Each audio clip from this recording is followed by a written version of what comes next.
ఆంధ్రాని మళ్ళీ రౌడీ రాజకీయాల వైపు తీసుకెళ్ళదు. ఇది ప్రతి ఒక్కళ్ళు గుర్తుపెట్టుకోవాల్సినటువంటి అంశం. ఎందుకంటే రౌడీ రాజకీయాలతో సుదీర్ఘకాలం నలిగిపోయింది ఆంధ్రప్రదేశ్. విభజిత ఆంధ్రప్రదేశ్ని లెక్కేసుకోవాలి. ఎందుకంటే ఉమ్మడి ఆంధ్రప్రదేశ్లో ఆ ప్రాబ్లం అక్కడ తక్కువ. రాయలసీమ ఫ్యాక్షనిజంతో అయితే రౌడీజంతో ఆంధ్ర ప్రాంతం అంతా తలడిల్లింది. రెండు కులాలు రౌడీయిజం లాగా మారిపోయి చేసినటువంటి అరాచకాలు అనే కంటే కూడా కులాల మధ్యన సమరం రౌడీ రాజకీయాలకు లేదా రౌడీ నాయకుల ప్రోత్సాహానికి కారణమైంది. రౌడీలుగా బిడ్డలు మారడానికి కారణమైంది. ఇప్పుడు దారికి వచ్చి ఆవిడ పనాడు చేసుకుంటున్నాడు, ఉద్యోగాలు చేసుకున్నారు, వ్యాపారాలు చేసుకున్నారు, చదువుకుంటున్నారు, ఇంకెక్కడికో పోతున్నారు, ఏమైనా చేసుకుంటున్నారు. ఇదివరకు సొంత ఊళ్ళలో ఉండటానికి భయం, తిరగడానికి భయం, మాట్లాడడానికి భయం, వ్యాపారం చేయడానికి భయం.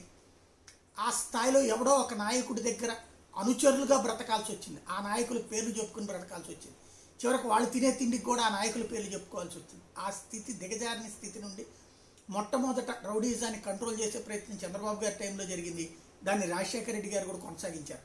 తద్వారా బెజవాడ రౌడీజం ప్రారంభించి మొత్తం రాష్ట్రం అంతా పోయిందాన్ని సెటరేట్ అయ్యి కులాలతో పుట్టినటువంటి రౌడీజం దారికి వస్తే ఇప్పుడు మళ్ళీ రాష్ట్రం నాశనం అయిపోతుంది. కుర్రోళ్ళందరూ రావాలి, ఏది గాజు గ్లాసులతో కొట్టాలా లేకపోతే కనుక రాళ్ళేసి కొట్టాలి అనేటువంటి నాయకుల సంభాషణలు మరొకసారి అరాచకం తప్పు లేదనేటువంటి ఫీలింగ్ యువతలోకి తీసుకొస్తున్నాం. అరాచకం వైపు మళ్ళీ ప్రోత్సహిస్తున్నాం. తద్వారా కొత్త రౌడీలుగా ఈ నవతరాన్ని తీసుకువెళ్తున్నాం. మనల్ని నమ్ముకున్న వాళ్ళని పట్టుకెళ్తున్నాం.